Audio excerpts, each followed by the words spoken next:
एवढंच एक सांगू इच्छितो, उदाहरण द्यायचं तर काही दिवसापूर्वी तिकीट देण्याच्या विषयी या तीन पक्षात थोडीशी चर्चा होत असताना आपल्या जिल्ह्याचे माजी खासदार हे सर्वाधिक श्रेष्ठ आहेत असं ते स्वतः सांगत होते. त्याचं कारण एक उदाहरण देऊन सांगतो तुम्हाला. शर्यत लागली होती.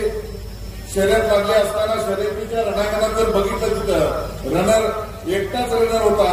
अजून तारीख डिक्लेअर व्हायची होती, त्याची नोंदणी फॉर्म भरतात. त्याच्या आधी एकटा पळत सुटला सांगत होता मीच पहिला आहे, मीच पहिला आहे, मीच पहिला आहे.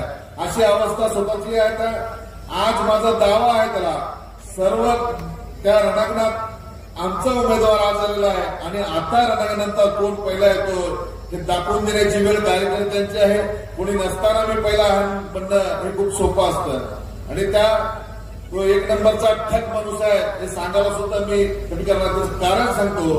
त्यांच्यासोबत मी मागच्या कालखंडात 9 ते 14 आमदार म्हणून काम केलेलं आहे. काम करत असताना ही जी पद्धत आहे, लोक पुढे असले की फोन उचलायचा, कुठलाही अधिकारी असला त्याच्या आई माईपर्यंत शिव्या द्यायच्या आणि पुन्हा जर निवांत विचारलं त्याला अरे असं बोलावंच लागतं असं म्हणून सांगितलं.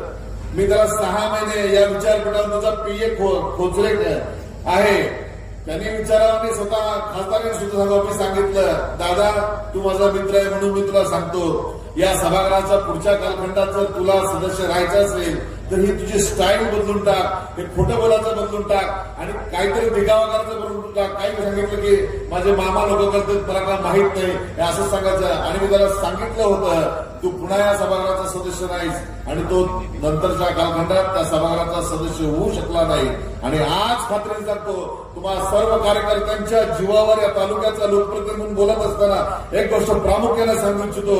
मागच्या कालखंडात जेवढं मताधिक्य तुला मिळालं होतं त्याच्या दुपटीपेक्षा जास्त मताधिक्यानं ही कार्यकर्ते पराभव केल्याशिवाय राहणार नाही हा विश्वास माझ्या मनात आहे. आपण खासदार म्हणून केलेल्या कामाची त्याची विचारपूस करावी हे सगळ्यांनी सांगितलंय.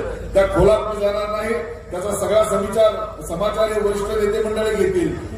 त्याच्या फोनचा सुद्धा विषय करणार नाही मी. आपल्याला मतदान कोणाला करायचं आहे? अर्चनाताई पाटलांना पेक्षाही घड्याळ्या मतदान चिन्हावर आपल्याला मतदान करायचं आहे. काही द्विधा मनस्थिती काही कार्यकर्त्यांच्या मनात असेल. शिवसेना, भारतीय जनता पार्टी आणि राष्ट्रवादी आणि काही घटक पक्षांची ही महायुती आहे. तेव्हा उमेदवार कुठला काय पक्ष हे न बघता तुमच्या मनात किंतु परंतु असेल तर नम्रपणाचं निवेदन करतो मी. तुम्ही कार्यकर्ते म्हणून घराघरात गेल्यानंतर प्रत्येक मतदाराला सांगितलं पाहिजे आम्ही महायुतीचा प्रचार करत आहोत आणि आमच्या या उमेदवाराला मतदान केल्यानंतर देशातल्या सर्वाधिक मोठ्या नेत्यांना नेमण्याचा म्हणजे देशाचे पंतप्रधान तयार करण्याचा अधिकार तुमच्या या मतरूपी आशीर्वादाने मिळणार आहे. तेव्हा या देशाचा पंतप्रधान निवडण्यासाठी आपण आपलं मतदान अमूल्य असं मतदान घड्याळ्या चिन्हाकडून बटन दाबून. हा व्हिडिओ आपल्याला आवडला तर लाईक आणि शेअर जरूर करा. तसेच आमचे YouTube चॅनल सबस्क्राईब करा आणि फेसबुक पेजला लाईक आणि फॉलो करायला विसरू नका. धन्यवाद.